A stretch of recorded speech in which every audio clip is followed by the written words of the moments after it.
I pray for strength to fill your veins through storms and strife and all the pains.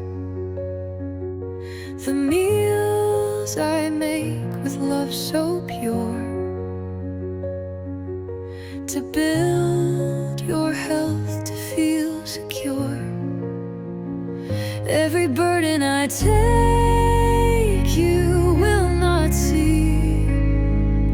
I carry them to set you free.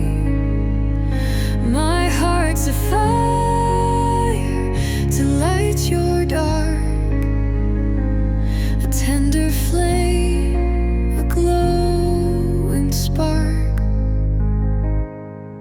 My words are sharp but soft in tone,